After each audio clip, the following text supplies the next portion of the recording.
નમસ્કાર, આપ જોઈ રહ્યા છો લોકમંચ ને હું છું જય શર્મા. ઇન્ડીના વળતા પાણી અને બીજી બાજુ બેવડી સદી. એનડીએ સરકાર બનાવી અને સાથે જ કેટલાક જે વચનો હતા, કેટલીક રેલીઓ થઈ, મહાસભાઓ થઈ, કેટલાક આંકડાઓ સામે આવ્યા. 2 દિવસથી એક્ઝિટ પોલની ચર્ચાઓ થઈ રહી છે, આંકડાની માયાજાળની અંદર ફસાઈ રહ્યા છે, પરંતુ આપણે એ તરફ નથી વાત કરી રહ્યા. સવારથી જ આપણે આંકડાઓ જોઈ રહ્યા છે, કેટલા સીટ, કેટલી બેઠકો, કોણ આગળ કોણ પાછળ. પણ આ વખતની જે ચૂંટણી થઈ તેની અંદર 2 પાસાઓ હતા, એક મુદ્રા અને એક મુદ્દા. અને જીત્યું કોણ, મુદ્રા કે મુદ્દા, તે વિશે આજે લોકમંચમાં ચર્ચા કરવાના છે. ઘણા બધા એસ્પેક્ટ હતા. કેટલીક પાર્ટીઓ નવી આવી, કેટલાક કિંગ મેકર્સ સામે આવ્યા, પરંતુ ખાતું ના ખુલ્યું. તમામ લોકોની ચર્ચા કરીશું. ક્યાં કાચું કપાયું અને જે મતો કહેવામાં આવી રહ્યા હતા કે આટલા મતોથી અમે જીતીશું, આટલા સીટોથી અમે જીતીશું. અને હર વખતે કહેવાય છે કે બિહારના એક્ઝિટ પોલ હોય કે પછી બિહારનું આંકલન હોય તે હંમેશા ખોટું પડતું હશે, તેવું આ ત્રીજા વખતે પણ થયું છે. અને કેવી રહી બિહાર ઇલેક્શન અને બિહાર ઇલેક્શનની અંદર કયા મુદ્દાઓ ચર્ચાસ્પદ રહ્યા અને કયા મુદ્દાએ બાજી મારી, તે વિશે ચર્ચા કરીશું આજે લોકમંચમાં. અને લોકમંચમાં આપણી સાથે ચર્ચા કરવા માટે ગેસ્ટ પેનલની અંદર જોડાઈ ગયા છે હિરેન કોટક, નેતા ભાજપ, અશોક પંજાબી, વાઇસ પ્રેસિડેન્ટ ગુજરાત કોંગ્રેસ, જીતેન્દ્ર તિવારી, રાજકીય વિશ્લેષક, અને જયવંત પંડ્યા, રાજકીય વિશ્લેષક. જયવંતભાઈ, જીતેન્દ્રભાઈ, અશોકભાઈ, हिरेनभाई, आपનું स्वागत है. नमस्कार. सौથી पहला जितेंद्र जी, आपसे शुरुआत करते हैं. थोड़े से कुछ आंकड़े हैं. 2010 में 52%, 2015 में 56%, 2020 में 57% और 2025 में 67% वोटिंग बढ़ा है, वोट शेयर बढ़े हैं. ये आंकड़ा किस ओर ले जा रहा है? जय भाई, ये इस बात की ओर ले जा रहा है कि लोगों का लोकतंत्र में भरोसा बढ़ा है, लोग सुशासन में विश्वास करने लगे हैं, लोग देश की तरक्की जो हो रही है उसके प्रति आशान्वित है, उसमें भरोसा पैदा हुआ है. 2010 से पहले वाला जो बिहार था उसमें सभी तरह की चीजें नष्ट थी, भ्रष्ट थी, पूरा जंगल राज था. किसी को कोई उम्मीद ही नहीं थी कि सत्ता इसकी हो या उसकी हो, क्या फर्क पड़ने वाला है. लेकिन जब उन्होंने परिवर्तन देखा और परिवर्तन से एक उम्मीद जगी, तो उसने लगातार लोकतंत्र में अपनी जो है भागीदारी प्रकट की. और दूसरी तरफ चुनाव आयोग ने भी इस बार जो 10% बढ़ा है उसके 2 कारण हैं. एक तो 65 लाख वोटर जो फर्जी वोटर थे, इधर उधर के वोटर थे, वो घटे और इस कारण परसेंटेज बढ़ा. और दूसरा, जब एसआईआर हुआ तो लोगों को लगा कि अगर वो अपनी जगह पर वोट देने नहीं आते हैं, या वो एक चर्चा हो गई कि अगर आप अपने गली मोहल्ले घर पे नहीं रहते, वोट देने नहीं आते, तो कोई ना कोई शिकायत कर देगा, आप दूसरी जगह रहते हैं तो आपका वोट कट जाएगा. वोट कट जाएगा तो फिर आपका राशन कार्ड की भी बारी आ जाएगी, फिर आपसे आधार कार्ड की भी बारी. तो उन्हें जो देश भर से लोग थे जो छठ पे वहां गए थे, वो वहां रुके, उन्होंने मतदान किया. और जिस प्रकार से पार्टियों ने इस बार चुनाव लड़ा, ये सारा जो कुछ भी हुआ है निश्चित तौर पर 2014 के बाद जो केंद्र में सत्ता परिवर्तन हुआ है, और आप चूंकि गुजरात से है तो आपको बधाई. सबसे पहली बात, आपके राज्यवासियों को बधाई कि ऐसा नेतृत्व आपने दिया है देश को. मैं तुलना करता हूं कि एक समय में आजादी के आंदोलन में गांधी जी और सरदार पटेल दिए थे, और उनकी जो सारी ऊर्जा थी वो नेहरू ने डुबो दी. लेकिन अब की बार जो नेतृत्व मिला है राष्ट्र का नेतृत्व करने के लिए मोदी जी और अमित भाई शाह, उन्होंने पूरे देश को सही पटरी पर लेकर आए हैं. और एक प्रकार से विकास की राजनीति, देश को आगे बढ़ाने की राजनीति, और लोगों के भरोसा, मन का भाव समझना, जनमन की बात को समझना और उसको जमीन पर उतारना. मैं किसी की, वो बार कांग्रेस के मित्र, ऐसा लग रहा है कि गांधी जी पे उनकी ठेकेदारी हो गई है. अरे नहीं, आप नेहरू जी के बीच में, आप नेहरू जी के बीच में लाए. आप निरक्षर नहीं, अशोक भाई, आपने बोल रहे हैं वो तटस्थ नहीं है. आप आज नेहरू जी का जन्मदिन आप नेहरू जी को बीच में लेके आए, देश के प्रथम प्रधानमंत्री को। निश्चित तौर इससे पे पता चलता है कि आप किस दिशा की सोच रखते हैं। अशोक ये गलत भाई, बात है। अशोक भाई, अरे भाई, आपकी आप बातें अपनी आई। पार्टी का पक्ष रखिएगा, लेकिन मैंने मैं क्या वो रखी है? कह रहा हूं, आप तटस्थ नहीं है। आप तटस्थ नहीं, मैंने कहा कि लोगों के मन के भाव को समझ के अरे सही लोगों के दिशा मन के में भाव आप क्या समझोगे? देश को जवाहरलाल नेहरू आप 3,000 दिन तक जेल के अंदर है, देश के पहले प्रधानमंत्री थे। अरे आप आज उनका जन्मदिन है, बाजा आप बजाते उनकी आलोचना रहिएगा, करते हैं। आप उनका बाजा बजाते रहिएगा, इतने हद तक क्यों नीचे गिर जाते हैं? इस देश को जो गलत दिशा में जा रहा था, सही दिशा में ले जाने का काम जिन दो अरे सही गुजराती दिशा में था, नेताओं ने अब किया गलत है, दिशा में जा रहा है। सही दिशा में था। और इसीलिए अशोक भाई, अशोक भाई, अशोक भाई, जितेंद्र जी, जब देश आजाद हुआ था, सुई की नौकरियां नहीं बनती थी, एक कारखाना नहीं था, एक डैम नहीं था हमारे पास। जब आपका नंबर आएगा, आप नागार्जुन, ये बोलिएगा। सरदार सरोवर कौन लाया? जब अशोक आपका भाई, नंबर सरदार आएगा, सरोवर जब- पंडित जवाहरलाल अरे नेहरू लेकर आए। हार की इतनी आप खींच ऐसी क्यों बात है कैसे आपको? करते हैं? झूठी बात क्यों बोलते हैं जितेंद्र जी? हार की इतनी खींच क्यों है आपको? इसलिए कि आप झूठ बोल रहे हो, यो गलत अरे बोल रहे हो। जो परिणाम सामने है उसको दिखाई नहीं दे रहा क्या आपको? परिणाम तो हमको पता है, आप ही जानते हैं परिणाम। आपको हमको परिणाम 50 साल हो गए आपको काम करते परिणाम हुए। पता है ना? आपकी उम्र में उससे ज्यादा हमको टाइम हो गया। आपके परिणाम पता है तो अशोक हार भाई, की खींच, अशोक प्लीज भाई, प्लीज मुझे नहीं, बोलने ऐसी दीजिए। बात, गलत बात मत बोलिए आप तटस्थ तरीके अशोक बात भाई, करिए तो अशोक भाई, ठीक है, आपने बात समय करना में है। से, अच्छा, अशोक ठीक भाई, है। आपने समय में से। नेहरू जी का जन्मदिन है, उनको बीच में ले आए। इसीलिए लाया मैं, बिल्कुल लाया, क्योंकि आज नेहरू जी तो गांधी जी के सबसे बड़े शिष्य थे, और आप जानते नहीं है।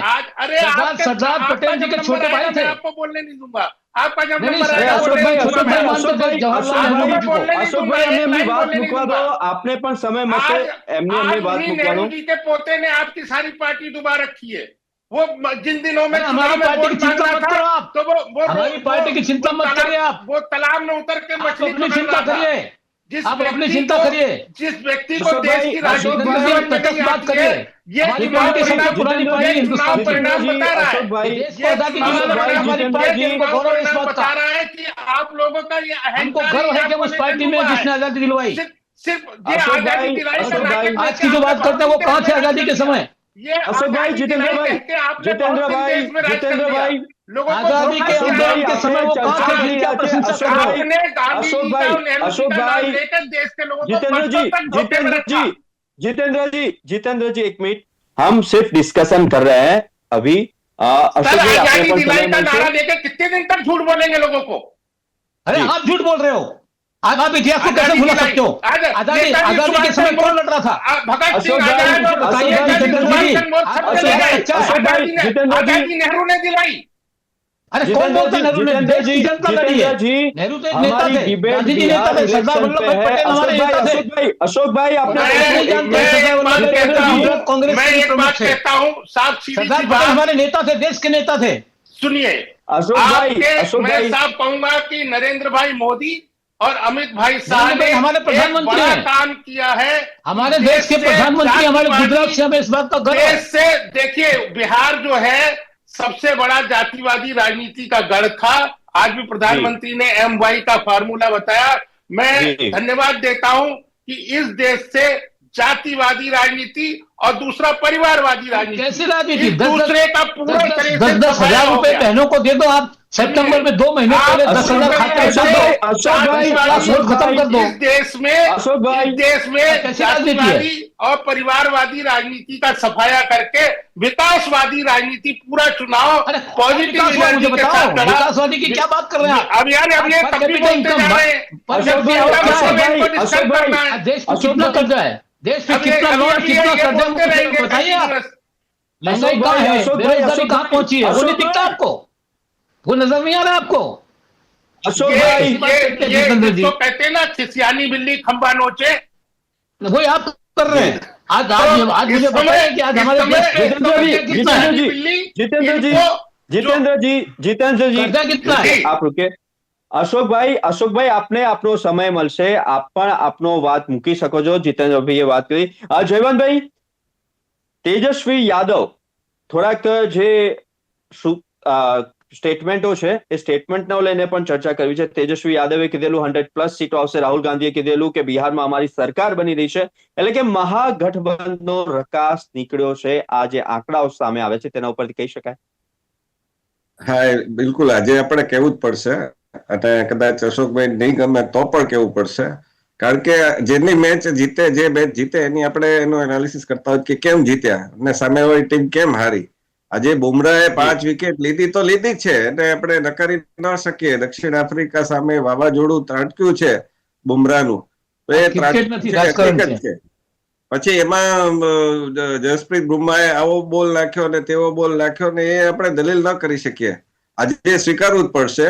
અને બીજું કે હું એક હંમેશા કહેતો હોઉં છું કે તમે ગમે તેવા વિજેતા હો, તમે ગમે તેવી સફળતા પ્રાપ્ત કરતા હો, અમિતાભ બચ્ચનનું ઉદાહરણ લઈએ તો એ નમ્રતા હંમેશા દેખાય. જીતેન્દ્ર છે એકદમ અમિતાભ બચ્ચનની સામે એ પણ ચાલતા હતા, એ હંમેશા નમ્રતા, એનું સમય પાલન એ આજે પણ લોકો સ્વીકારે છે કે એ હતું હંમેશા.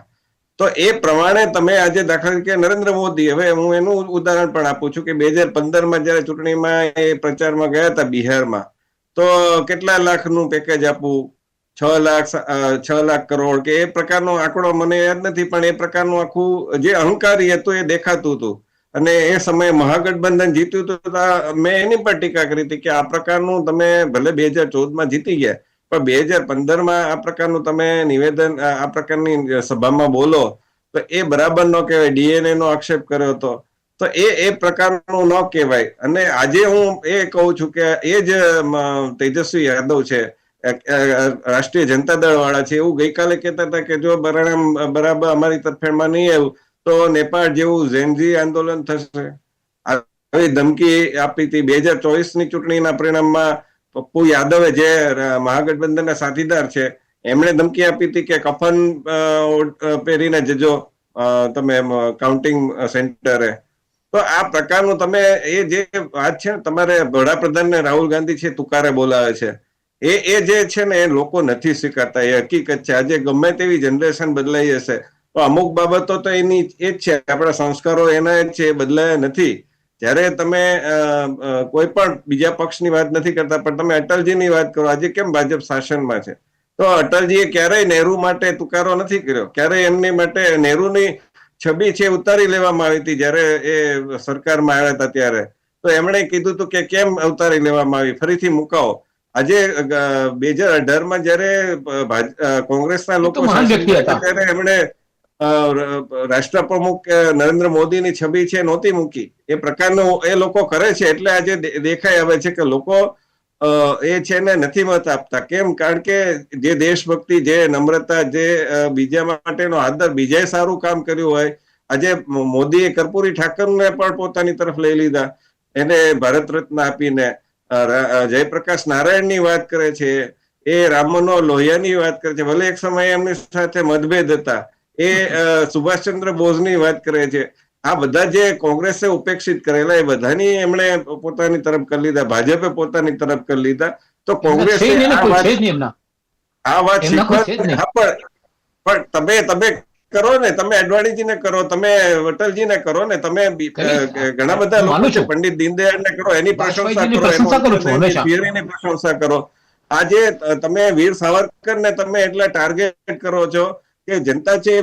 ઇન્દિરાજીએ ટિકિટ બહાર પાડી હતી, इंदिरा जी संविधान में टिकट बाहर पड़ी थी, पर राहुल जी जहाँ हुए अरे ये अभी इतना नेहरू के नाम से पूछ रहे हैं, वीर सावरकर का कितना अपमान करते हैं, नेताजी सुभाष चंद्र बोस का कितना अपमान करते हैं.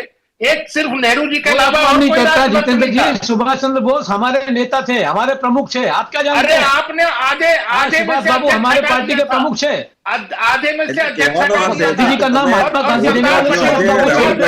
अशोक भाई जितेंद्र जी को जानते हैं इतिहास के बारे में? अरे कुछ नहीं.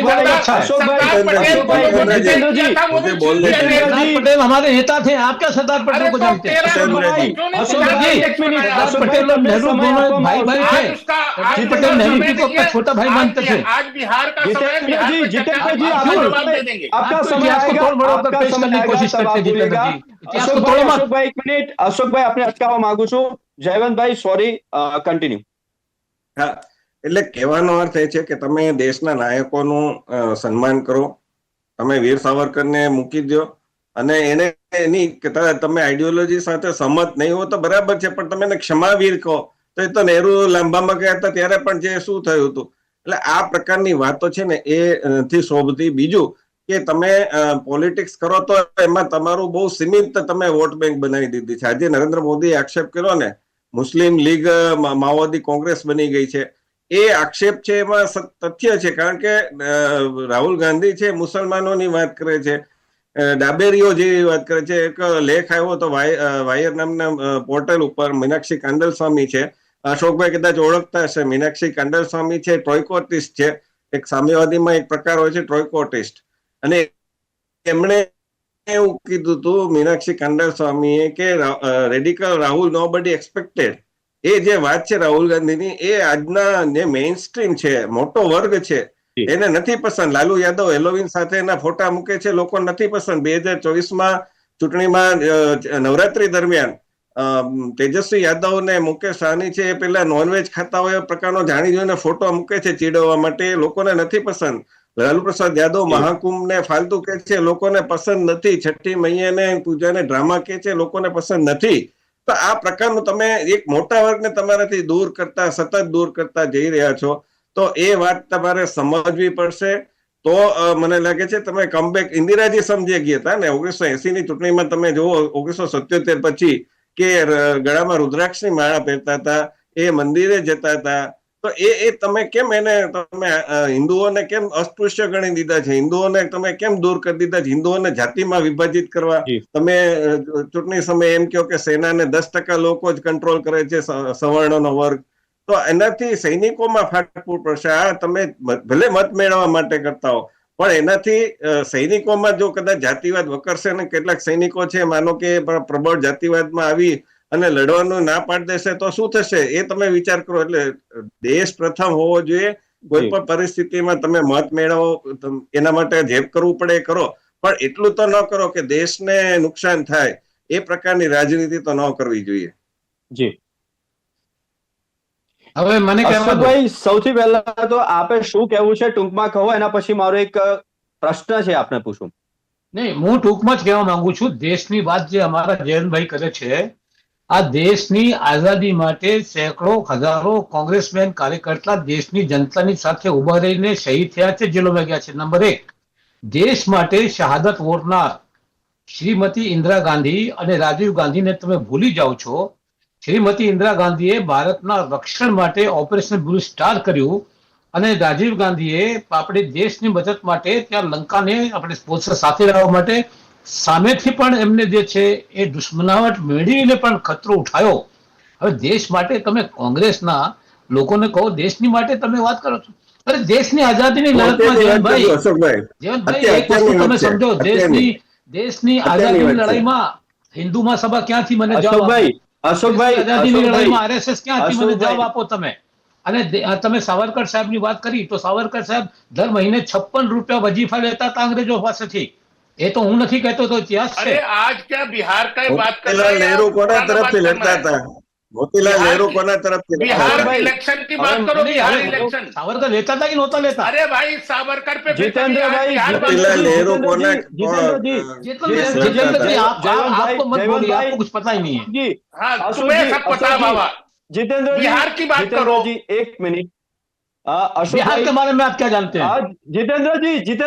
जितेंद्र जी, अशोकभाई, સૌથી પહેલા એક મારો એ પ્રશ્ન હતો કે અત્યાર સુધી કોંગ્રેસ પક્ષ એક મુખ્ય પક્ષ તરીકે એસ્ટાબ્લિશ થતો હતો અને પ્રાદેશિક પક્ષ છે તે સપોર્ટમાં આવતો હતો, પરંતુ હવે આજના આંકડા અને આ છેલ્લા બિહાર ઇલેક્શનનું કવરેજ જોતા એવું લાગી રહ્યું છે કે હવે કોંગ્રેસ છે તે સપોર્ટિંગ રોલમાં આવી ગયો છે, તો ડબલ ડિજિટમાં પણ પાર્ટી આવી નથી. શું કહેશો?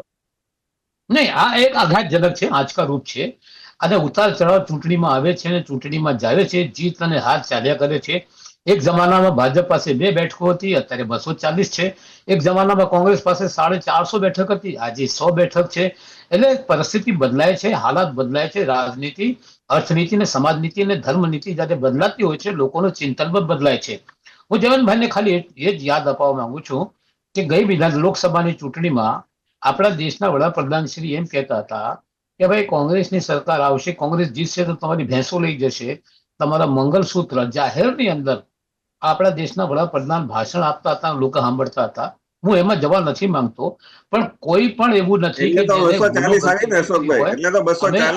ભૂલો કરી છે. તમે જે અયોધ્યાનું કીધું ને કે અયોધ્યામાં રાહુલ ગાંધી છે, એને અયોધ્યા નામ કે અયોધ્યામાં અમે હરાવ્યો ભાજપને, એ લોકોને નથી ગમ્યો. ને જો લોકોને ઘણી વસ્તુ નથી ગમતી, જયંતભાઈ તમારી વાત સાચી છે.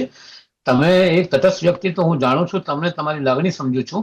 કોંગ્રેસની ભૂલો હશે, હું સ્વીકારું છું, પણ એનો મતલબ એ નથી કે બીજા સાચા થઈ ગયા.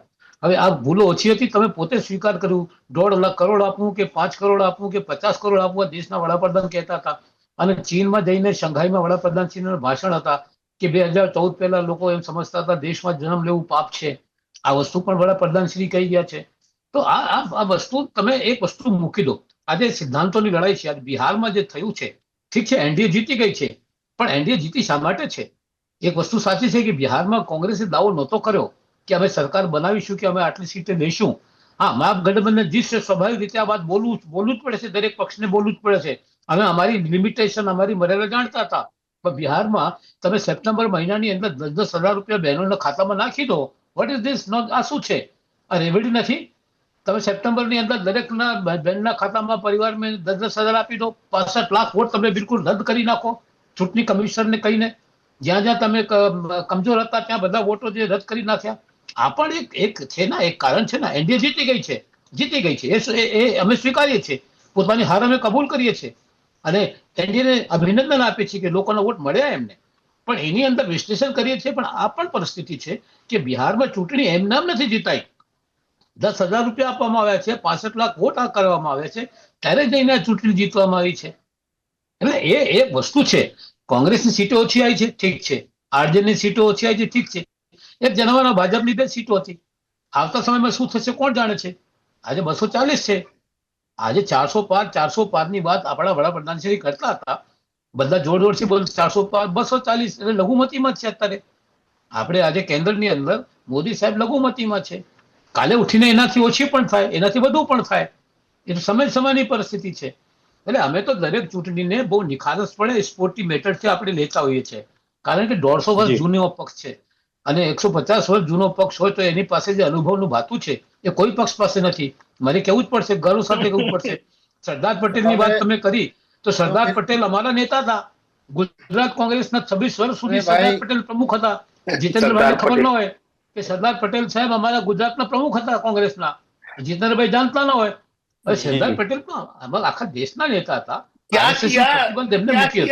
सरदार पटेल के लिए किया क्या फिर? अरे सरदार पटेल हमारे नेता थे, क्या किया? देश के डिप्टी प्राइम मिनिस्टर थे जितेंद्र जी। मूर्ति बनाई वक्त आएगा, deputy prime minister Sardar Patel नहीं है। सरदार पटेल जी हमारे नेता थे, कांग्रेस के देश के नेता थे। क्या किया आपने? क्या किया? आप उन्हीं की मूर्ति नरेंद्र मोदी ने बनाई। खाली उसके सिद्धांत को बनाई, खाली स्टेचू बना देने से कोई सरदार पटेल के सिद्धांत का अमल नहीं हो जाता है। समझो, सरदार पटेल का नाम लेने का आपको तो अधिकार भी नहीं है। एकता दिवस मनाते हैं उनके नाम पे अब हम। जितेंद्र जी, सरदार पटेल, पंडित जवाहरलाल नेहरू, आपका वक्त भी आ गया। हमारे कांग्रेस के नेता थे। अशोक भाई करवाया, जेलों में गए। जितेंद्र जी, जानते होंगे नेहरू जी ઇન્ડીના વળતા પાણી તે વિશે ચર્ચા કરી રહ્યા છે. ગેસ્ટ પેનલમાં આપણી સાથે જોડાઈ ગયા છે હિરેનભાઈ.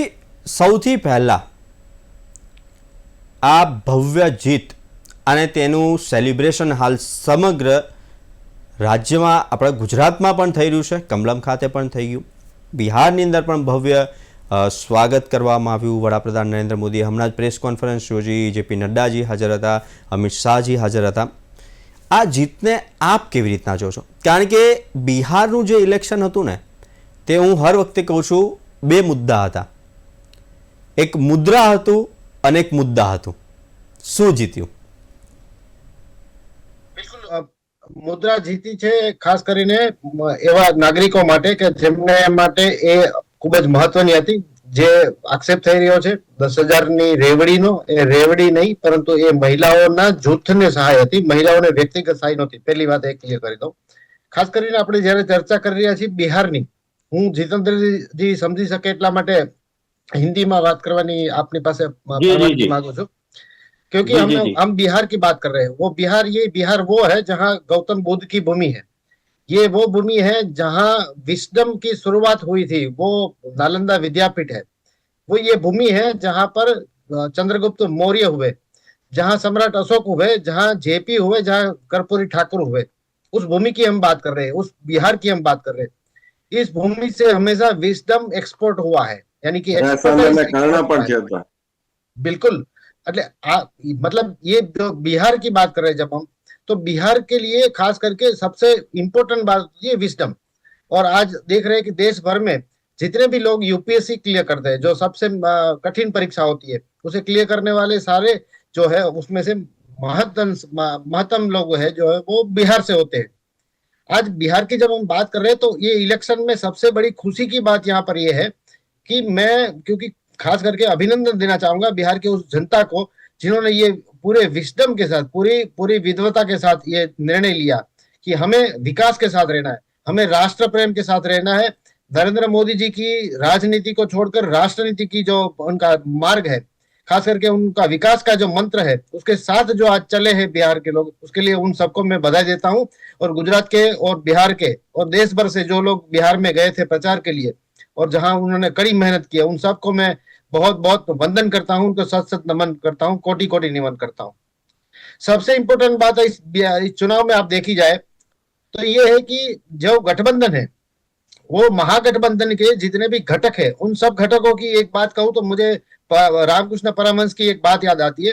वो एक नौका में जब बैठे थे तो उन्होंने देखा कि मछुआरे ने एक खुली पेटी में अपने करचले यानी जो क्रेब्स होते हैं उसे भर रखा था, तो वो जिंदा होते थे। तो जब ठाकुर ने पूछा कि ये जो करचले है, जो केकड़े है, वो बाहर कूद कर भाग जाएंगे तो तुम्हारा नुकसान हो जाएगा। बोले नुकसान नहीं होगा, क्योंकि एक केकड़ा जब कूद के बाहर निकलने की कोशिश करेगा, दूसरा केकड़ा उसे गिरा देगा। ये चीज आज बिहार में हुई है। महागठबंधन के नाम पर, एकता के नाम पर इन लोगों ने जो काम किया है, वो एक दूसरे के साथ भी लड़े हैं वहां पर। ये मतलब वो गठबंधन नहीं होता, गठबंधन यानी अलायंस अंग्रेजी में, ये अलायंस था ही नहीं। किस तरह से देखा जाए इसको, तो वो सिर्फ सत्ता की लालसा थी। राजवंश के लिए लड़ने वाले लोगों का एक समूह इकट्ठा हुआ था, एक टोली इकट्ठी हुई थी, एक गुंडों की टोली इकट्ठी हुई थी, जो सारे परिवारवाद से आने वाले लोग हैं। आज लालू के जंगल राज को अगर याद किया जाए तो उसके बाद की स्थिति क्या है, उसके बेटे ने जो जो चीजें कही है, उसने कहा कि अगर हम नहीं जीते तो यहाँ पर हम नेपाल वाली करेंगे, यानी नेपाल की तरह हम यहाँ जैन जी को भड़काएंगे। लेकिन उसी जैन जी ने बड़ी विद्वता दिखाते हुए कहा कि नेपाल में अगर ये बात नेपाल वाली यहाँ पर करने की बात कर रहे हो तो नेपाल के युवकों का भी सुन लो। उन्होंने कहा है युवकों ने कि हमें नरेंद्र मोदी जैसा नेता चाहिए।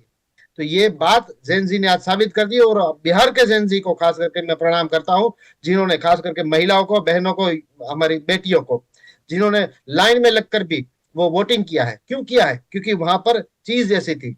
वहां पर जब ये दारूबंदी हटाई गई, दारूबंदी जब लगी वहां पर, तो उसके बाद जो है बिहार की स्थिति कितनी सुधरने लगी। बहनों के घर में वो पैसा जो बाहर चला जाता था, जो शराब के ठेकों पर चला जाता था, वो उनके घर में पहुंचा। आज उनके पति जो है वो मारजूड़ करने के लिए घर में वो आते हैं तो मारजूड़ नहीं करते, वो प्यार से गुलाब का फूल या खाना ले आते, बच्चों के लिए खिलौने लेकर आते हैं। ये स्थिति हुई। अब इसी स्थिति को बदलने के लिए आप पीके को भी याद करिए, प्रशांत किशोर, जो आज तो साफ हो गए। देखिए, थर्ड फ्रंट का कोई जगह गुजरात में नहीं है और बिहार में भी नहीं है, ये साबित हो गया। इसके बाद आपको देखना चाहिए कि जिस तरह से प्रशांत किशोर ने कहा कि मैं जैसे ही हमारी सरकार बनेगी मैं दारूबंदी हटा दूंगा। अब मैं लालू पुत्र या नेहरू पुत्रों को तो कुछ कहता ही नहीं, क्योंकि उनकी तो वो सबको पता ही है, उनको घोषित करने की भी जरूरत नहीं है कि अगर उनकी सरकार आई तो डेफिनेटली वो दारू की नदियां बहा देंगे। ये स्थिति थी उनकी। मैं कोसना नहीं चाहता, जीत हुई है हमारी, इनकी हार हुई है, इसी बात पे चर्चा कर लेंगे। लेकिन जब कांग्रेस के जो नेता है वो जब भी टीवी पे आते हैं तो उनकी शुरुआत वहां से नहीं होती कि हम इस हार को स्वीकार करते हैं। उनकी शुरुआत कहां से होती है? जैसे ही उनकी हार होती है वो कहते हैं कि ईवीएम पे तो ठीकरा फोड़ते, या फिर आप फोड़ेंगे, अब नया उनके पास आ गया वोट चोरी पे ठीकरा फोड़ेंगे। साहब, आप हर बात का क्यों एक ही बात पे मतलब चिंतन करने की कोई जरूरत ही नहीं लगती उनको।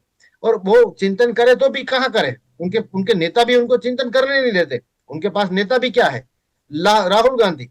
तो राहुल गांधी जो है वो खुद ही गायब हो जाते हैं साल में 3 बार, और कहाँ जाते, कौन से देश में जाते, कहाँ 1-2 बार तो कुछ व्यक्तिगत मैं भी बोलूंगा, पार्टी और क्लब की पार्टियों वाला सब वो दूसरी बात है। लेकिन वो चीजें ऐसे नेता के लिए कांग्रेस के कार्यकर्ताओं को भी बिल्कुल शर्म आती है जब उनका नाम आता है। जब बात निकलती है तो वो शर्म आती है तो डूबो साबरमती में, नाम पर शर्म करते हैं वो। ये स्थिति बना रखी है। अब उनको बनना है प्रधानमंत्री, उनको देश की धुरा संभालनी है, उनको बिहार का राज करना है। साहब, बिहार को फिर से जंगल नहीं बनाना, बिहार को फिर से हमें उस दौर में नहीं ले जाना जिसमें लालू ने वो किया था। हमने देखा है कुछ हिरेन जी, वीडियो में, कुछ फोटो में, जहां पर भाई, लालू मौका दो भाई। फूल देने जाते हैं तो उनको भी जो है वो उनके सामने तक नहीं देते उन कार्यों को।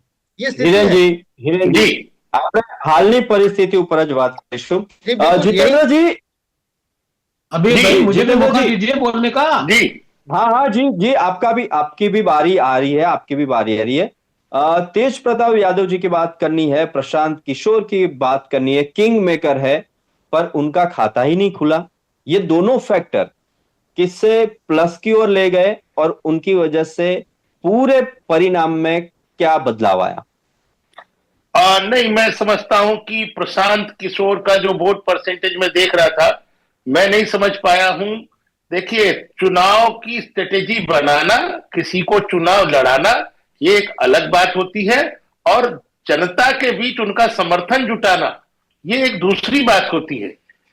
ये बिल्कुल स्पष्ट समझिए कि राजनीति जो है जनता की नब्ज टटोलने का काम है, उनके मन को समझने का काम है, उनके जनता के भाव को समझ के उसके अनुरूप उनसे अपना तालमेल देखिए, दो चीजें, मन में उतरना और मन से उतरना, दोनों आपके व्यवहार पर निर्भर करता है। जितेंद्र जी, आपको बीच में रोक रहा हूं। प्रशांत किशोर ने जी भी यूथ की बात की थी, नौकरी की बात की थी, रोजगार की बात की थी, इंडस्ट्री की बात की थी, वही बातें सब पक्ष ने की थी, पर सबसे ज्यादा तब प्रशांत किशोर पे सबकी नजर थी, पर ये पूरा उल्टा एक रिजल्ट सामने आया है। देखिए, आप बात करते रहे उससे फर्क नहीं पड़ता, डिलीवर कौन करेगा, जमीन पे कौन उतारेगा, भरोसा किस पर है। नीतीश कुमार को लोगों ने पिछले 15 साल से काम करते हुए देखा है। सेंटर में मोदी जी पीछे खड़े हैं चट्टान की तरह, डबल इंजन की सरकार है, लोगों ने विकास होते हुए देखा है। और आपको एक बात बता दूं, जिस बिहार में जंगल राज, बाछेपुर नरसंहार, फलाना नरसंहार, बूथ लूट, चुनावी हिंसा में आप देखिए कितना बड़ा परिवर्तन है। एक जगह रिपोलिंग नहीं हुई, कहीं कोई मारपीट हिंसा नहीं हुई, शांतिपूर्ण चुनाव संपन्न हो गए। ये, और देखिए, जो जैन जी की बात अभी भाई साहब कर रहे थे, 2005 में जब पहली बार नीतीश कुमार आए, उन्होंने बच्चियों को साइकिल दी, उनको बस्ते दिए, कहा कि पढ़ने जाओ। आज वही लड़की 20 साल 22 साल की वोटर बन के आ गई, कैसे नहीं देगी वोट वो उनको। पूरी महिलाओं की सोच और स्थिति बदली है, महिलाओं ने बढ़ चढ़ का हिस्सा लिया है। बिहार के लोगों ने एक मैसेज दे दिया है कि हम बिहार के लोग देश की तरक्की के साथ, विकसित होते भारत के साथ खड़े हैं, हम सकारात्मक राजनीति के साथ खड़े हैं, जातिवादी राजनीति को नकार कर खड़े हैं। और युवाओं ने भी वही मैसेज दिया है, महिलाओं और युवाओं। जो आज नरेंद्र भाई ने कहा ना कि पहले वह एम भाई का मतलब मुस्लिम और यादव होता था, वो अब हो गया मुस्लिम और यूथ। ये पूरे देश में, महिला और यूथ, अगर महिला और यूथ भारतीय जनता पार्टी के साथ खड़े हैं, तो फिर तो उसके बाद आप समझ लीजिए कि ये दोनों मिलकर कितनी बड़ी क्रांति करने वाले हैं। जी जी जी जी जयवंत भाई, બિહાર ઇલેક્શન હર વખતે પોલ જે એક્ઝિટ પોલ આવે છે તે કઈ વિપરીત આવે છે, કોણ પક્ષ બનાવશે અને કેટલું સીટોનું આંકલન આવે છે તે હંમેશા ખોટું થતું હોય છે। ના ના ના અશોકભાઈ આપની પાસે બી આવું જ છું। તો જયવંતભાઈ, મારી જરૂર ન તો નીકળી જાઉં। 15 વર્ષ શું કહો? મારી જરૂર ન હોય તો નીકળી જાઉં। અશોકભાઈ ને પહેલા પૂછી લ્યો, વન બાય વન બધાનો જ વારો આવી ગયો છે, વન બાય વન બધાનો જ વારો આવી ગયો છે। અશોકભાઈ ને પૂછી લ્યો, આજે અશોકભાઈ पहले अशोक भाई, આક્ષેપ કરવામાં આવ્યા છે, દર વખતે આક્ષેપ થાય છે, કોઈ પણ ઇલેક્શન હોય ત્યારબાદ ઈવીએમ ઉપર આક્ષેપ આપવામાં આવે છે, તો આ વખતે પણ ઈવીએમ પર આક્ષેપ કેટલો યોગ્ય? મને પૂછ્યું? હા, તમને પૂછ્યું। નહીં, ઈવીએમ પર કોઈ આક્ષેપ નથી કર્યો આ વખતે, અને કોઈ દિવસ કોંગ્રેસે ઓફિશિયલી ઈવીએમ ની વાત જ નથી કરી। એક વસ્તુ સમજીને ચાલવાનું છે, આ બિહારની જે ચૂંટણી થઈ છે એના ઘણા કારણો છે। મેં ઘણી વાર વાત કરી છે, કોઈ પણ જીતમાં ઘણા નકારાત્મક અને સકારાત્મક કારણો હોય છે. હારમાં પણ કેટલાક કારણો હોતા હોય છે. હવે બિહારમાં જે થયું એની ભૂમિકા તમે જોઈ લો. હું તમને વાત કરું છું ફરીથી કોટકભાઈને કહેવા માંગુ છું કે મેં શરૂઆતમાં જ કીધી કે બિહારમાં એનડીએ જીતી છે. એનડીએને અભિનંદન આપું છું કે ચૂંટણી જીતી છે ને લોકોના જન ચુકાદો માથા ઉપર હોવો જોઈએ. કોઈ પણ ફેસલો આવી ગયો વાત ખતમ થઈ ગઈ. મેં એ પણ યાદ અપાવી હતી કે 2024ના ઇલેક્શનની અંદર જે થયું હતું લોકસભાની ઇલેક્શનમાં, એ પણ યાદ અપાયું હતું કે 240માં વિને અટકી ગયા. 303માંથી 240 થી 63 સીટો ભાજપની ઓછી થઈ હતી અને 400માં ઈચ્છા કરતા હતા પણ નથી આવી. તો આ તો જનતાનો ચુકાદો આવે છે.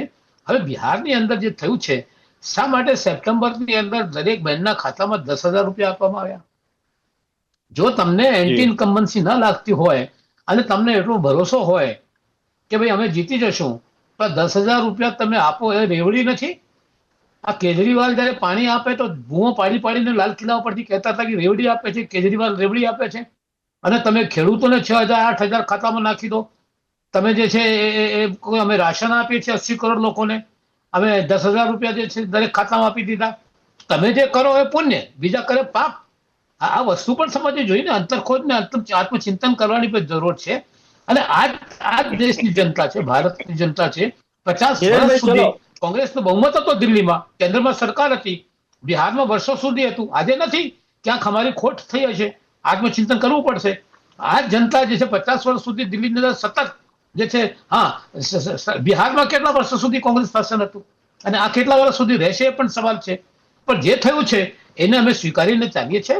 અને હકીકત આ છે કે ચૂંટણી જીતવા માટે જે ચારે બાજુના હાથપાવ મારવામાં આવે છે, બિહારમાં નિશ્ચિત રૂપે સમજી લેવામાં આવશે, સમજી લેવું જોઈએ બિહાર બાબતની અંદર કે 10,000 રૂપિયા શા માટે આપવામાં આવ્યા દરેક બહેનને? કોના હતા? આ જનતાના જ પૈસા છે ને. આ કોના પૈસા હતા? 65 લાખ વોટ જે છે તમે ત્યાં રદ કરી નાખ્યા. अरे इलेक्शन कमिश्नर घुसपैठियों के वोट रद्द नहीं करेंगे. चूंटनी कमिश्नर है. नहीं, घुसपैठियों के वोट रद्द नहीं करेंगे. अरे कौन घुसपैठिया? तो आप लेके आए हो. घुसपैठिया कौन लेके आए हिंदुस्तान में? तो फिर जब उनके वोट से आता है ना तो परेशानी जितेंद्र क्यों हो रही है? जितेंद्र जी, घुसपैठिया कहाँ से आता है? कौन गया? घुसपैठिया कहाँ से आता है? मेरे को जवाब दो. घुसपैठिया बॉर्डर से आता है ना. जितेंद्र जी, किसके हाथ में? केंद्र सरकार के हाथ में, बीएसएफ किसके हाथ में? आपके पास भी आऊंगा. घुसपैठिया को आप ही लाते हो, फिर घुसपैठिया की बात करते हो आप. तो उनके वोट कटने से पेट में दर्द क्यों हो रहा है? घुसपैठियों को किसने सपोर्ट किया? आप फांसी चढ़ा दो उसको, हमारा हो रहा सपोर्ट है. घुसपैठियों को निकालने में हमारा पूरा समर्थन है, लेकिन आते कैसे वो? कौन लाता है उनको? आप लाए थे. आज बॉर्डर पर कौन है? राजस्थान की सीमा पर कौन खड़ा है? हाँ, तो अब इसीलिए बाहर कर रहे हैं सबको, इसीलिए बाहर करना चाहिए. नहीं करना चाहिए.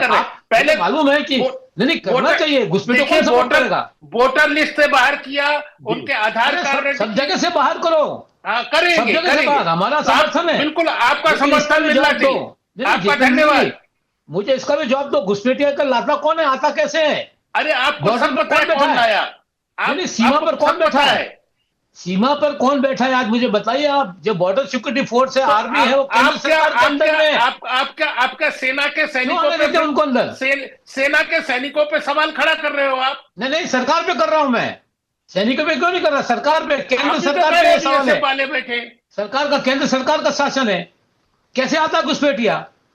शासन किसका है? नहीं, ये चीजें से आप इनकार नहीं कर सकते. जितेंद्र भाई जी बोले. जितेंद्रભાઈ, અશોકભાઈ, હવે આપણે બિહાર ઇલેક્શનની જ વાત કરી રહ્યા છે. જયવંતભાઈ, ખૂબ જ ઓછો સમય છે. એક સવાલ એ બી થઈ રહ્યો છે કે 15 વર્ષ જંગલ રાજ હતું, પણ હવે વિકાસ થશે? શું ખરેખર વિકાસ થશે? શું માનવું છે? કારણ કે હમણાં હું તમને અટકાવું છું. 20 વર્ષથી તો નીતિશનું શાસન હતું.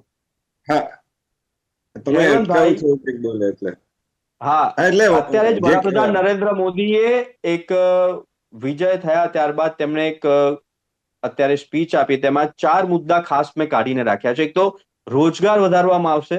બીજું છે ઇન્ડસ્ટ્રીને મોસ્ટ વેલકમ કહ્યું છે કે જે લોકોએ બિહારમાં નિવેશ કરવું હોય મોસ્ટ વેલકમ.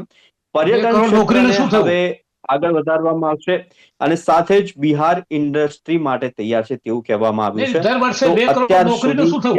અશોકભાઈ, હવે જયવંતભાઈ બોલવા દો પ્લીઝ. અશોકભાઈ, તો આ બધું છે તે ખરેખર રેવડી રહેશે કે વિકાસ જોવા મળશે? નહીં, એક વાત તો છે કે જો ઉત્તર પ્રદેશની સ્થિતિ પહેલા આપણે જોઈએ અને અત્યારે જોઈએ તો માફિયાઓ જે હતા એ બધાનું ધીમે ધીમે એન્કાઉન્ટર પછી એ હિન્દુ હોય કે મુસલમાન હોય એનો સમાપ્તિ થઈ રહી છે. ઉદ્યોગો ત્યાં આવી રહ્યા છે. જી. બરાબર. મધ્યપ્રદેશમાં પણ એ સ્થિતિ છે. એકંદરે રાજસ્થાનમાં પણ ધીમે ધીમે પ્રગતિ થઈ રહી છે. સુખી થઈ ગયા છે. ગુજરાતનું તો આપણે જોઈ રહ્યા છીએ. પણ કહેવાનો અર્થ એ છે કે બિહારને લાવવું પડશે, નહીતર બિહારમાં એમને ફરીથી જીતવાનું છે. હવે એમને આકાંક્ષા એ છે કે ભાજપ એકલા હાથે સત્તામાં આવે ભવિષ્યમાં. ભાજપ છે એનું નસીબ પણ જોર કરે છે. એટલા માટે ગયા વખતે જો તમે ચિરાગ પાસવાન એનડીએ થી દૂર ગયા તો પણ એના કારણે ભાજપ છે એ સૌથી મોટો પક્ષ બની ગયો. એનું નુકસાન જનતા દળ યુનાઇટેડ ને થયું અને છતાંય સત્તામાં આવ્યા. પછી આ વખતે પણ એક એ જે આપણે પરિબળ ચૂકી રહ્યા છીએ હારનું પરિણામ અથવા તો જીતનું કારણ એ એક છે કે આ વખતે નીતિશ કુમારે પલટી મારી, પણ એ ક્યારે મારી? જાન્યુઆરી 2024 મારી. એના કારણે જે અસંતોષ અથવા તો એન્ટી ઇન્કમ્બન્સી છે એ પ્રમાણમાં જેટલો હોવો જોઈએ એટલો ન રહ્યો ભાજપ સામે. કારણ કે નહીતર તો શું થાય કે એની સાથે ભાજપ પણ હોય, ભાજપ સામે પણ થાય. બીજું એ છે કે ભાજપે કોર્સ ઓફ કરેક્શન એ રીતના પગલા લીધા કે અગાઉ જે સુશીલ મોદી હતા કે રવિશંકર પ્રસાદ હતા, આ બધા નેતાઓ છે એ એક રીતે નીતિશ કુમારની છાયામાં ચાલતા હતા. કારણ કે અગાઉ અટલજીની સરકાર હતી, એ અટલજી અડવાણીજીનો યુગ હતો, ત્યારે એ લોકો પોતાના સાથી પક્ષો કરતા આગળ વધવાની ઈચ્છા નહોતા રાખતા. અને એના કારણે હંમેશા તમે પંજાબમાં જુઓ તો અકાલી દળનો સાથી પક્ષ જ રહ્યો, એ પીછલગ્ગુ કહેવાય ને, નાનો ભાઈ, એ પ્રકારનું. મહારાષ્ટ્રમાં તમે જુઓ તો શિવસેનાનો જ નાના ભાઈ બનીને રહ્યા. એનાથી આગળ વધવાનું જે હોવું જોઈએ એ થયું નહીં. પરંતુ નરેન્દ્ર મોદીના આવ્યા પછી એમને થયું કે ભાઈ આપણે ક્યાં સુધી આ પ્રકારનું રહેશું, આપણું સંગઠન કેમ મજબૂત ન કરીએ? તો બિહારમાં એ પ્રકારના પ્રયોગો કર્યા. જે લોકો કામ નહોતા કરતા એને સાઈડમાં મૂક્યા. રવિશંકર પ્રસાદ જેવા નેતા અત્યારે પણ એમનો ઉપયોગ કરાય છે, પણ એ છે સુશીલ મોદીને એક બાજુ કરાયા હતા. અને એના કારણે તમે જુઓ કે બિહારમાં આજે પરિસ્થિતિ એ છે કે ભાજપ સૌથી મોટો પક્ષ બની ગયો છે. ને એ હદે કે નીતિશ કુમારની વગર, જનતા દળ યુનાઇટેડની વગર એની પાસે એટલી બેઠક છે કે એના ચિરાગ પાસવાન ને જીતેન કુમાર માંઝીના પક્ષ આ બધા મળીને પણ સરકાર બનાવી શકે છે. અને એટલે નીતિશ કુમાર આ વખતે જનતા દળ યુનાઇટેડ વાળા પણ એ ત્યાં ડરમાં રહેશે કે ભાઈ આ વખતે આપણે જો આડા ચાલીશું તો આપણે કદાચ સરકારમાંથી હાથ ધોવા પડશે. કારણ કે અગાઉ તો એવું થતું હતું કે રાષ્ટ્રીય જનતા દળ કે કોંગ્રેસ ને બધા મળીને પણ સરકાર બનાવી શકતા હતા જો એનડીએ નો સાથ છોડી દે તો. પણ આ વખતે તો એ કોઈ શક્યતા જ નથી કે કોંગ્રેસ કે રાષ્ટ્રીય જનતા દળ સાથે મળીને લોકો સરકાર બનાવી શકશે. એટલે નીતિશ કુમાર, જે આપણે 2024માં આશંકા વ્યક્ત કરતા હતા કે ભાઈ આ વખતે 240 બેઠક ભાજપને આવી છે એટલે નીતિશ કુમાર અને ચંદ્રબાબુ નાયડુ બ્લેકમેલ નું પોલિટિક્સ રમશે, પણ એ આખું સમાપ્ત થવા તરફ છે. અશોકભાઈ, હિરણભાઈ તમારી પાસે આવજો. પહેલા અશોકભાઈ જોડે મારે એક ચર્ચા કરવી છે. અશોકભાઈ, આખું જ ઇલેક્શન ને તમે સ્ટડી કર્યું હશે, આત્મચિંતન કરવાનું કહી રહ્યા છો, હવે પાર્ટી આત્મચિંતન કરશે, પરંતુ તમને શું લાગી રહ્યું છે કે ક્યાં શું થયું કે જેના કારણે આ રિઝલ્ટ સામે આવ્યું? ને એમાં તો જો સીધી વાત છે કે બે વસ્તુ હોય છે. જે જીતે છે એના કારણો હોય છે, જે હારે છે એના કારણો હોય છે. હવે જે જીતે છે, મેં અગાઉ તમને વાત કરી કે બિહારમાં લગોલગ હતા બધા, બંને ગઠબંધન, ઇન્ડિયા ગઠબંધન ને એનડીએ જે હતા, એમની તમે ટોટલ સીટો જુઓ તો લગભગ બંને 50-50 જેવી ફાઇટ હતી. પણ હવે છેલ્લે જે મેં બે વસ્તુ કરી કે એક તો 65 વોટ રદ કરી નાખ્યા, 65 લાખ વોટ રદ કરી નાખ્યા. અને ઇલેક્શન કમિશનર ઉપર આક્ષેપ છે જ આખા હિન્દુસ્તાનમાં કે આ ઇલેક્શન કમિશનર જે છે એ સરકારના કયાગારા તરીકે કામ કરી રહ્યા છે. એની પાછળના કારણ જે છે એ હતું કે પહેલે ઇલેક્શન કમિશનરની નિયુક્તિ કરવામાં સુપ્રીમ કોર્ટ હતી. સુપ્રીમ કોર્ટ, પ્રાઇમ મિનિસ્ટર અને પ્લસ ઓપોઝિશન લીડર, એ 3 જણા નક્કી કરતા હતા કે ઇલેક્શન કમિશનર કોણ હશે. તો મોદી સાહેબે કાયદો બદલીને લોકસભામાં સુપ્રીમ કોર્ટના ચીફ જસ્ટિસને હટાવી દીધું અને એની જગ્યા ઉપર કેબિનેટની કોઈ મિનિસ્ટર, એટલે કેબિનેટ મિનિસ્ટર, પ્રાઇમ મિનિસ્ટર અને ઓપોઝિશન લીડર, એટલે 3માં 2 જણા નક્કી કરે એ ઇલેક્શન કમિશનર. અને અત્યારે જે ઇલેક્શન કમિશનર બેઠા છે એ મોદી સાહેબની ઈચ્છાથી બેઠા છે. અને આ બધી પરિસ્થિતિ જ્યારે હોય ત્યારે 65 લાખ લોકો જે રદ કરી દેવામાં આવ્યા હતા એને પાછળના કોઈ મૂળભૂત કારણ નહોતા. એટલે બિહારમાં ઇલેક્શન જીતવા માટેના કૃત્રિમ પગલા ભરવામાં આવ્યા છે અને એક 10,000 રૂપિયા જે દરેક બહેનને આપવાની વાત થઈ આની અંદર. આના કારણે થોડુંક તખ્તો પલટી ગયું. બીજી તરફ એ વાત સ્વીકારવામાં આવે છે ગઠબંધન જે છે મહાગઠબંધન લોકોનો વિશ્વાસ જીતવામાં સફળ નથી થયું.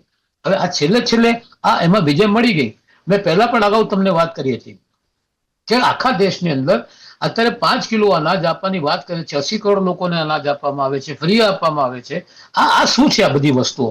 એટલે એને લોકોને પ્રભાવિત કરવા માટે આ પ્રકારના કૃત્યો કરવામાં આવી રહ્યા છે. છતાં પણ બિહારમાં જે થયું છે, મેં ફરી કહું છું કે અમારા માટે આત્મચિંતન કરવાનું છે કે ભાઈ આવી પરિસ્થિતિ કેમ ઊભી થઈ છે. થાય છે ચૂંટણીમાં. મેં તમને અગાઉ વાત કરી હતી કે આખા દેશમાં 2 બેઠકો હતી ભાજપની, 25 માંથી 2 થઈ ગઈ હતી. હવે 240 થઈ ગઈ 303 માંથી. હવે એમને એમ કીધું હતું વડાપ્રધાન શ્રીએ કે એક વર્ષમાં 2 કરોડ નોકરી આપીશ. કોઈ નોકરી નથી આપી.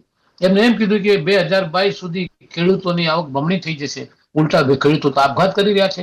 આ ગુજરાતમાં મોદી સાહેબ ને શાહ સાહેબના ગુજરાતની અંદર તમે જો દર 15 દિવસમાં એક ખેડૂત જે છે અત્યારે એમને વળતર નથી મળ્યું. ગુજરાતમાં ખેડૂતોને મળી રહ્યા છે, આપઘાત કરી રહ્યા છે. તો આ પણ એક હકીકત છે ને, વરબી હકીકત છે. એટલે એનો ધ્યાન દોરવાનું વિરોધ પક્ષ તરીકે, વિરોધ પક્ષના કાર્યકર તરીકે અમારી જવાબદારી છે. અશોકભાઈ, આપને અટકાવવા માંગીશ, સમયનો અભાવ છે. હિરેનભાઈ, માત્ર 30 સેકન્ડ. હવે સરકાર બની છે, પ્રાથમિકતા શું રહેશે? 30 સેકન્ડ છે. પ્રાથમિકતા વિકાસ રહેશે. જેટલા ખોટા આક્ષેપો થયા છે વિપક્ષો દ્વારા એને તમામને પલટાવીને બતાવીશું. અને જે યોજનાઓ 2006 થી મહિલા સશક્તિકરણ શરૂ થયું છે, 10,000 વાળી વાતમાં ખાસ કરીને વ્યક્તિગત નથી, જૂથ માટે સહાય છે, એ અગત્યનું છે. જે પ્રકારે અમે ઈવીએમ ઉપર ઠીકરું નથી ફોડતા, પરંતુ આખા ઇલેક્શન કમિશનરને મેનેજ થઈ ગયા હોવાની વાત કરીએ છીએ, એવી જે વાત કરે છે. કોંગ્રેસની જે આ પ્રકારનો ભ્રામક પ્રચાર છે એને અમે નિસ્તા નાબૂદ કરીશું. જે પ્રકારે દરેક પરિવારને મહાગઠબંધને વચન આપ્યું તો અમે એક નોકરી આપીશું. 25,000 એવરેજ ગણીએ તો પણ રાજકોષ બિહારનો હોય એની 3 ગણી રકમ થાય. એટલે રાજકોષ ખતમ અને બાકી એની પર ચડી જાય ઋણ, એટલે કે લોન, એટલે કે દેવાદાર બની જાય બિહાર. એ સ્થિતિમાં મૂકવાની જે મનછા જેમની હતી એ હવે જયારે હટી ગયા છે, એટલે હવે જે સુશાસન છે એ વધારે સારી રીતે થઈ શકશે. જે હાથ મજબૂત થયા છે એનડીએના, એના કારણે બિહારની સ્થિતિ એવી બનશે. અને માનનીય પ્રધાનમંત્રીશ્રીએ કહ્યું છે મુજબ મહિલાઓ અને યુવાનો બંને આ બિહારને એક એવા પરમ વૈભવના શિખર ઉપર લઈ જશે કે ત્યાં પણ ગુજરાતની જેમ આપણે ઇન્ડસ્ટ્રીઓ સ્થાપી શકીશું. અને હું એ દિવસો દૂર નથી જોતો કે યુવાધન છે એ ત્યાં બિહારમાં જ એક એવી સ્થિતિ લાવે કે બિહાર છે ત્યાં ઇન્વેસ્ટ કરવા માટે દુનિયાભરમાંથી લોકો આવે. ગુજરાતની વાત કરીએ સાહેબ થોડીક.